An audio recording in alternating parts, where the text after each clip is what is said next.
kita harapkan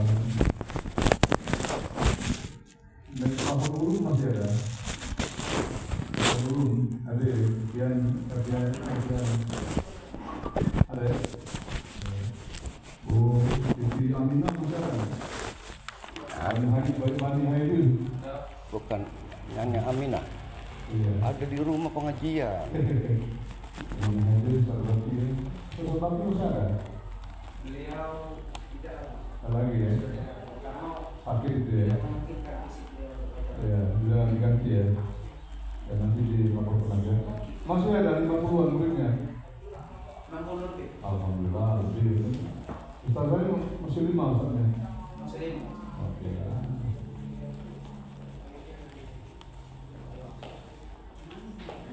Ya, begitu juga yang lain yang belum tidak kami sebutkan tentang apa-apa. Yang kami sebutkan juga bukan seperti apa, hanya konsep-konsep saja. Ya. Mari kita bersyukur kalau kita masih mendapat perhatian dari kawan-kawan yang berangkat di sini. Berada masih kemudian Masih polang dalam. ya ada ini masih tinggalan ini, masih ada haknya kita untuk 1 bulan lagi. mudah-mudahan sebelum bulan depan sebelum lagi. Baik, itu saja mungkin masalah dari kami sampai Pak Kiai dan juga Pak Kepala. Oke. Assalamualaikum warahmatullahi wabarakatuh. Para pimpinan, Bapak dan Ibu pengasuh TPR-TPU di dalam Ring 1. Saya ini dari kemarin setelah nerima 1 bulan terus ketawa. Kenapa sih harus nyicil, nggak sekalian 2 bulan gitu? 3 bulan. Nggak kurang 2 bulan. Jadi cobalah kirimnya 2 bulan sekaligus, kan gitu. Sebulan lagi. Tapi hikmah di balik itu Pak Ketua, ya mungkin lah hikmahnya kita silaturahmi terus kan kira-kira itu. Cuman kalau 2 bulan sekaligus kan ya jadi juga bagus. Tidak banyak yang saya sampaikan, cuman saya menginformasikan untuk pengetahuan kita bersama bahwa alhamdulillah tingkat kesadaran masyarakat Muslim Oku untuk berkorban tahun ini cukup tinggi. Ini saya coba merekap tahun ini dengan seksama. Dari kemarin saya berjibaku mencari data, alhamdulillah ketemu, dan barangkali bisa saya sampaikan kepada kita semua bahwa moga-moga di tahun-tahun berikutnya akan lebih meningkat lagi. Jadi rekap yang di tangan saya ini dari 13 kecamatan yang berkorban sapi itu jumlahnya 904 ekor. Banyak juga ya. 904 ekor. Nah, terus ada juga kerbau. Kerbau berjumlah 8 ekor.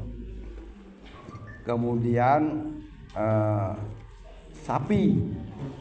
Nah, kambing. Nah, kambing ini agak lumayan berjumlah 1.282 ekor.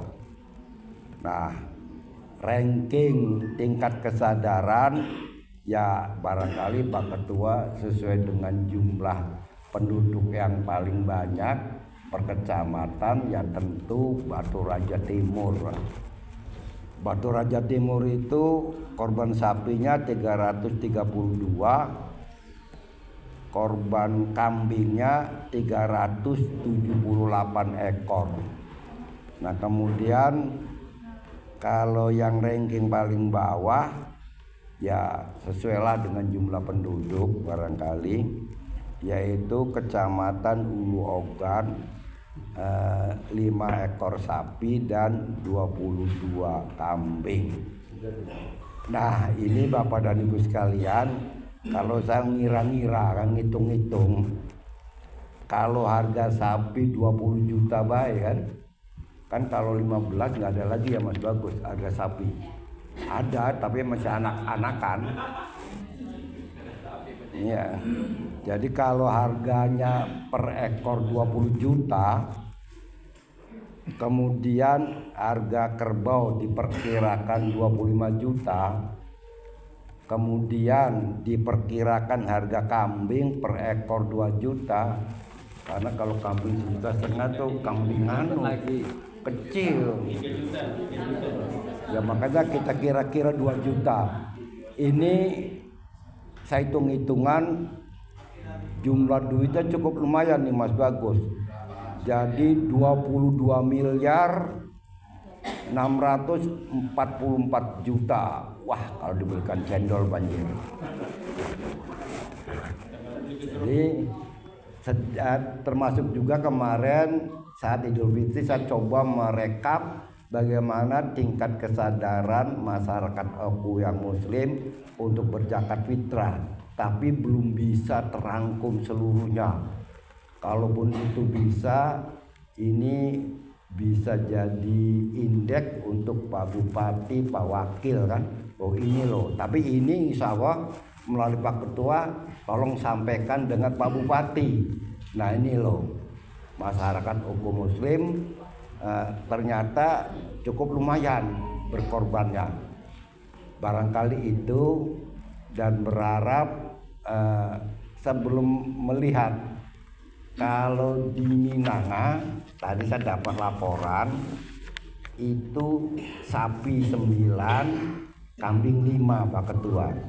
Nah, jadi kenapa saya cepat ngambil jaringan? Kebenaran ada jaringan kepala KUA dan ada jaringan para penyuluh. Jadi saya akurkan data dari Kesra dengan data yang langsung dari KUA, jauh Pak Ketua. Jadi jauh. Jadi kalau KUA dia pasti ngomongkan dengan penyuluh. Penyuluh fakta di depan mata kan, cepat. Jadi contoh Talang Jawa kan, data di Kesra sekian. Saya tanyakan dengan Mas Bundori, termasuk KUA-nya Pak Taufik, jauh lebih banyak. Tapi nggak apa-apa. Itu artinya apa? Data itu perlu disandingkan mana yang terbaik kan gitu. Ini saja sekedar informasi. Moga-moga Bapak dan Ibu sekalian, silaturahim itu di bulan ini akan berlanjut lagi ya Ustaz Karim, karena masih ada sisa 1 bulan yang belum. Nah, kira-kira kan begitu. Ya, kalau keinginan saya sih lebih cepat lebih bagus. Karena apa? Ini musimnya anak sekolah kan, ada arti meskipun sedikit. Yang penting berharap tetap semangat. Siklus santri ya kalau kurang sedikit nambah sedikit wajar, tapi kalau dari banyak terus turun drastis itu perlu dievaluasi kan, ada apa kan kira-kira itu. Kenapa? Kalau yang namanya ngaji itu faktornya banyak. Kadang-kadang pas nggak ngaji film di TV bagus lari. Kadang-kadang kan. Nah kadang-kadang waktunya anak ngaji, emaknya pergi, dia ngikut, ada itu. Atau kadang-kadang emaknya ada, anaknya ada, guru ngajinya pergi kan. Ya ada juga nih. Ini bukan cerita, karena saya ini orangnya tukang keliling secara diam-diam, inkognito Pak Ketua.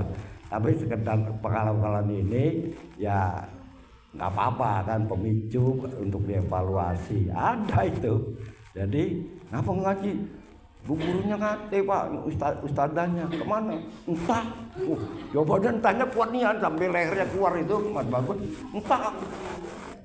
Oh itu ya sudah besok lagi. Nah itu semacam. Jadi ya ini kan istilahnya biasa lah. Yang penting jangan sampai intervalnya naik turunnya terlalu drastis. Ya kalau saya tetap ngitung kan, kalau dari 20 tiba-tiba jadi 40 itu nggak terlalu senang itu. Ada apa kan?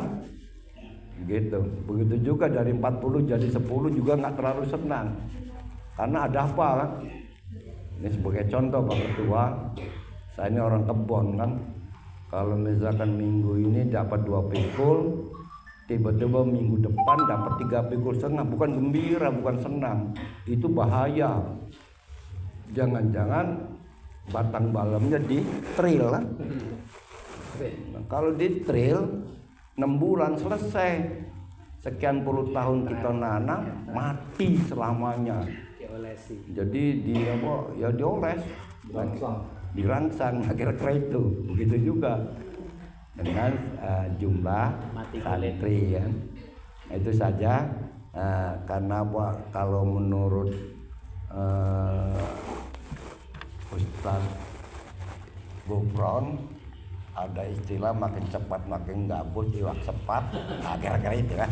Sekian, assalamualaikum warahmatullahi wabarakatuh. Assalamualaikum warahmatullahi wabarakatuh. Untuk saya mau berbagi kesedihan, tapi minta tolong Tanganing kirim ke buku.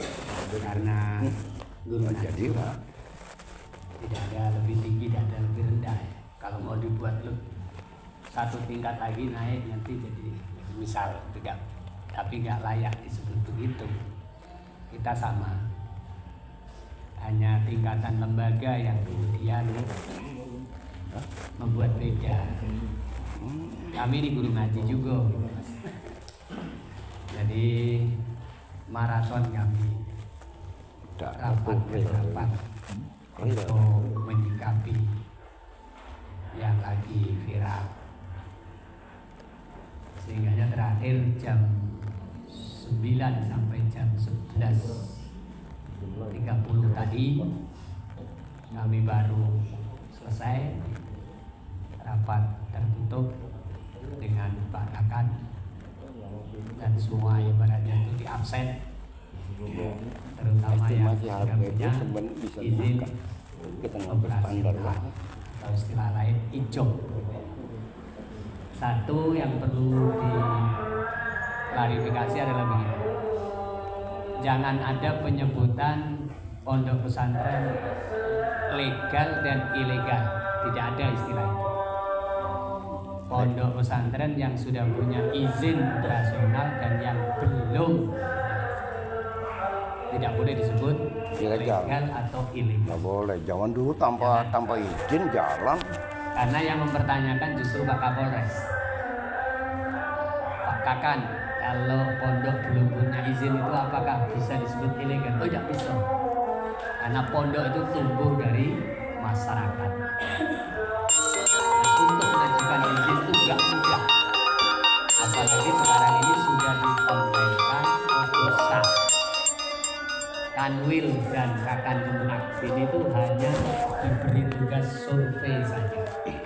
Setelah berjalan layak dan sebagainya baru boleh mengurus izin. Nah, izin yang paling berat adalah tanahnya itu sudah sertifikat sendiri Atas nama yayasan. atas nama yayasan yang menaungi pondok itu. Dengan demikian Anda juga harus paham bahwa pondok itu tidak berdiri serta-merta. Setelah masyarakat tadi ada payung hukum namanya yayasan. Jadi tidak kiai sendirian. Jadi kalau masih kiai sendirian nanti dulu. Ya, Harus ada yayasan yang menaunginya. Ya, siapa yang bertanggung jawab, notaris yang mengeluarkan dan sebagainya. Nah, termasuk aset tanah. Jadi yang terakhir, kalau kita tidak tahu, no comment.